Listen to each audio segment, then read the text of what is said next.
What's going on, everybody? Welcome to another reaction video.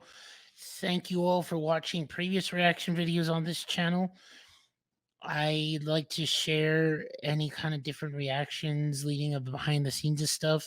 Some of it's been a little bit different, so keep your eye on that, on a little taste of different things. Today's reaction is going to be based on a particular person, and y- uh, it's going to be on somebody that does his own stunts. And the term stuntman, to some who may not know, in movies, you hire somebody that looks exactly like that particular actor or actress. And depending on what type of movie they're in, that stuntman is going to perform the certain stunts in the movies. Excuse me. And of all things, somebody like Tom Cruise, from what I've known for a while, is he tends to do a lot of his own stunts. And for a man at the age of 60, I think maybe this video we're about to watch is 2 years old, but still he's already at 60, but he was doing it in his late 50s, and still at that age, as opposed to getting somebody who does it for a living, I'm just assuming in their 30s more or less, and it being one of that. And it's just fascinating to see. So let's check out this video by Insider, how Tom Cruise pulled off amazing stunts. And the only type of stunts I would say I've ever done is I skydive. It was a tandem skydive. So there was a guy who's skydived all his life, and he told me he was part of the military. Um, and he did so many military jumps, and it was something fun to do. That we were about 20,000 feet in the air. I would definitely want to do that again. I would even want to try and do, and it's probably going to take practice, where you have like a squirrel suit. You're like flying through mountains. If you haven't seen that, check. Just I think it's. I'm gonna mispronounce the name, but excuse me. You're sky jumping or something like that, and you look like you're a flying squirrel. And the last thing I'll mention, and you don't have to hear me yap about what I've done. It's nothing to what we'll probably see what Tom Cruise has done here.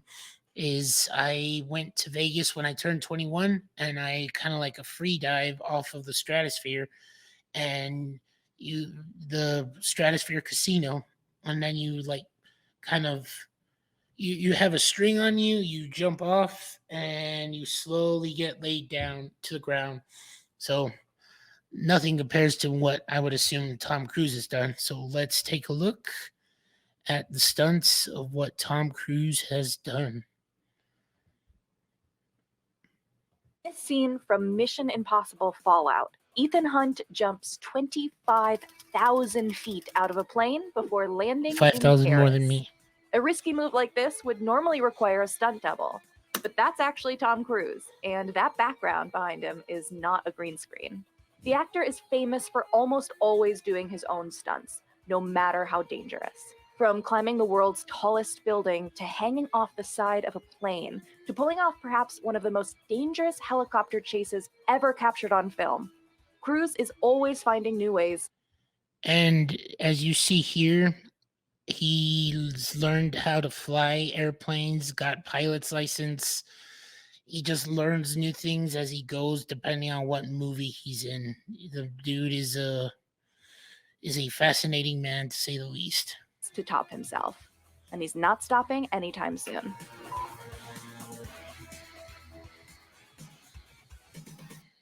At more than 2,700 feet, the Burj Khalifa in Dubai is the world's tallest building, so it was only a matter of time before Cruise decided to climb it.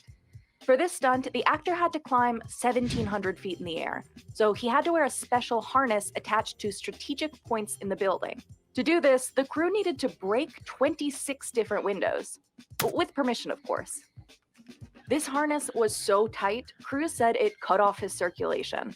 The 65mm IMAX cameras and additional helicopters shooting the scene only had a limited amount of time to record, so they had to move fast. But Cruise wasn't just climbing the building. He also had to fall 4 stories and run down the surface of the I'm pausing this here for a second to say, leave you all the question. Are you all afraid of heights?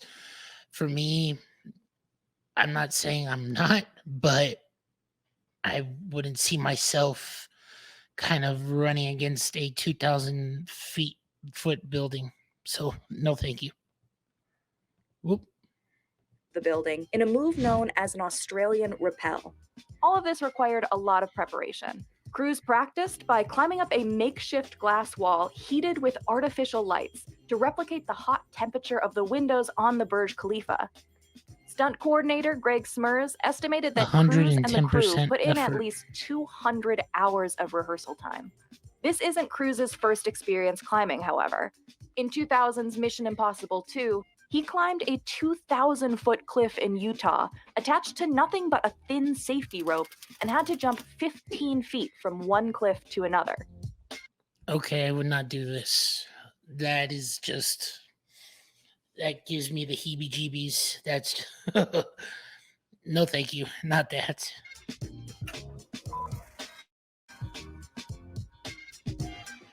The stunts in Edge of Tomorrow were tough, but it was actually the costume that made it even more so. Throughout the film, Cruise's character wears metal exoskeleton armor, something that typically might be added on through CGI. But Cruise wore a real suit, sometimes for up to 6 hours a day straight. One version weighed 85 pounds, and another version weighed around 130 pounds, thanks to a sniper rifle and missile launcher on the back. Here's what Cruise normally looks like running in a scene. Compare that to He this runs a shot lot of in him and his movies. co-star Emily Blunt running while both wore the suits. In another stunt for the film, the actor was attached to a wire and thrown across the room while wearing it. To take some of the weight off and help them run more easily, Cruise and Blunt were often attached to cables. It took Cruise 30 minutes to get into the suit and 30 to get out. The team eventually got that down to around 30 seconds.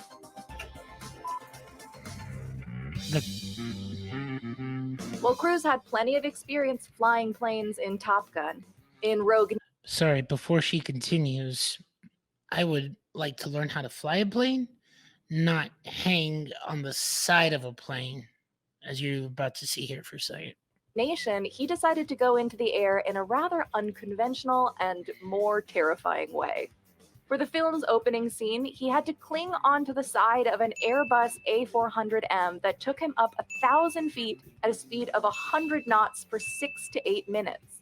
The plane took off, did a complete circuit, and landed, all with Tom Cruise secured to the side with this wire that would later be erased in post-production.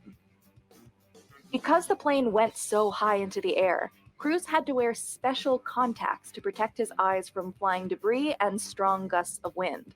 Plus, the crew had to make sure takeoff conditions were absolutely clear. If they ran into even a single bird or some rocks on the runway, it could severely injure the actor. The stunt had to be performed over and over again until the actor, director, and crew felt they got it right. For Cruise, he didn't feel confident in the take until he had gone up 8 times. No freaking way. The 5th mission entry contained not one, but 2 death-defying stunts. This one involving military-style preparation. In the film, Ethan Hunt I'll pose a question to you all. How long can you hold your breath? I think the most I can do is a minute and a half, if anything. But you're about to find out. Remember the movie? He holds his breath really long, and when you're committed to your job, you're committed to your job. needs to open an underwater vault. The vault itself was created using CGI, but Cruise still needed to work underwater for the sequence, which clocks in at just about 6 minutes long. He started by jumping off a 120-foot ledge into a tank filled 20 feet high with water. Then, Cruise needed to film takes while holding his breath for 4 to 6 minutes. According to Cruise, most underwater sequences might have an actor hold their breath for up to 10 seconds, so this was definitely a challenge. He trained with freediving expert Kirk Crack on a breath hold special operations program designed for military personnel. Part of his training involved breathing exercises that would lower his standard heart rate, essentially training his body to use less oxygen. And he wouldn't just be sitting in the water during the shoot, he would be swimming around. Why so long? Well, they had just 10 days to film the sequence. So director Christopher McQuarrie shot in a series of continuous takes, meaning the actor couldn't easily pop up for air. That's too much. Well, Cruise hasn't gone to space yet. He has performed a zero One day gravity he'll go to stunt. space. In The Mummy, he had to hold his breath underwater yet again, dodge explosions, and even fight Russell Crowe. The biggest standout stunt was this sequence in which a cargo plane plummets to the ground. Cruise was offered the chance to shoot it on a soundstage, but he declined and opted for the real thing. To imitate the experience of the crash where the characters float up into the air, they shot on a plane that NASA typically uses. Nothing negative to say about the movie. It wasn't critically acclaimed or perceived well, but I saw it in parts. But knowing Tom Cruise, no matter if the movie's fantastic, subpar, great, he even wore a fat suit. If you've all seen Tropic Thunder, fantastic movie, but this seems fun, and I believe it's kind of relatable to astronauts. So let's see if they say that. Is to train astronauts. They decked out the inside of the plane with padding to make it look like a real cargo plane. The plane couldn't go into zero gravity mode until it was at about 25,000 feet. Once at that position, it would free fall for 22 seconds. During that time, Cruise endured 4 high altitude flights. The sequence was eventually wrapped after a whopping 64 takes. And while Cruise's stunts usually require a lot of rehearsal, the actor actually said that that was quite tough here, as floating in the air makes things unpredictable.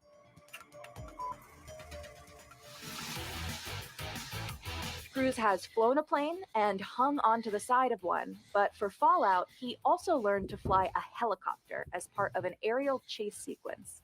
The 2018 film contains an array of the actor's most daring stunts, like this motorcycle chase, in which the actor rode through the streets of Paris, sometimes at 100 miles per hour. He's For evil the helicopter Knievel. chase, Ethan Hunt flies through dangerous mountain terrain to stop a nuclear bomb. Before shooting, Cruise worked 16 hours a day to hit the required 2,000 hours of helicopter training. There would be up to 13 helicopters close to each other in the sky at once, so Cruise and the stunt team carefully planned out every little move in advance using these toy helicopters. And the actor needed all the preparation he could get, as he would be acting, piloting, and operating the cameras mounted to the front of his chopper, all at the same time. All that planning was crucial, particularly for this 360-degree corkscrew dive, a move that's challenging even for professional pilots. According to Matt Evans, an instructor at the school where Cruise trained, the stunt involves starting with a descent, rolling into a turn, and then holding the turn as you go down. While that's happening, the actor can never take his hands off the controls.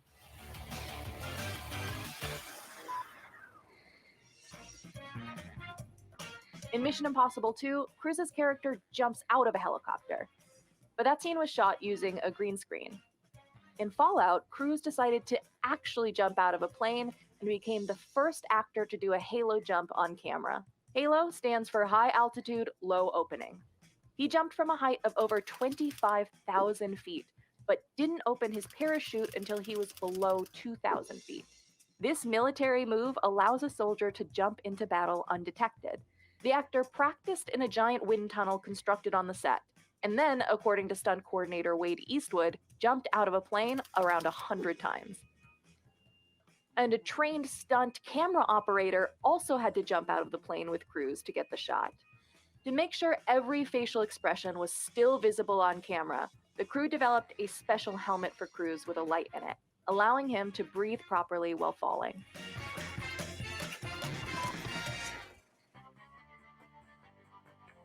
In the long-awaited sequel to Tom Cruise's 1986 breakout film, Cruise is back in the cockpit of a fighter plane. The film was shot on real military aircraft carriers, and Cruise flew in real planes. A new camera system allowed the crew to put 6 IMAX quality cameras inside the cockpit. In the original Top Gun, one of the F 14s had 3 cameras total mounted onto it. But it wasn't just Cruise going solo. The rest of the cast trained. This movie was really good. The reason being is because, as opposed to the first one, the part one, this being the sequel, it made you feel like you were with them in the plane and on the edge of your seat, as opposed to also the filling the edge on your seat when he was flying that helicopter. If you've seen that Mission Impossible movie, Alongside him. Cruise and the rest of the cast needed to actually fly for an even better viewing experience. Despite the potential risks, there are aspects of flying one simply couldn't see if they used green screen, like these distortions in the face. What's your favorite Tom Cruise stunt? Let us know in the comments. wow! So thank you to Insider for creating this and just going to show what it takes to do movie stunts. And yes, even though Tom Cruise is doing his stunts, as I've said before, it takes a bunch of people to help Tom Cruise set this up and a group of people for a film to get this done. And it wouldn't be possible without them, even though Paulie knows that he acknowledges it. And that's why, if you watch interviews with him, he enjoys going to the movies, making movies, and just being a part of this experience, which I'm a fan of. I appreciate. And like I said, if you saw Top Gun Maverick, he wanted to wait to a little fun fact. He wanted to wait to release this movie, Top Gun Maverick, because it deserved to be in the theaters, not on the streaming platforms. And it definitely made sure that the audience got to see an experience like this. And whether you like Tom Cruise or not, he's he's a man that wants the authenticity and the experience for the movie going audience that see his films. So that's it, guys. Thank you all for watching this reaction.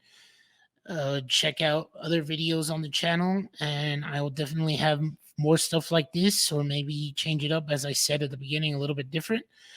I'm Adrian Michael Soto. I'll see you all next time. Bye bye.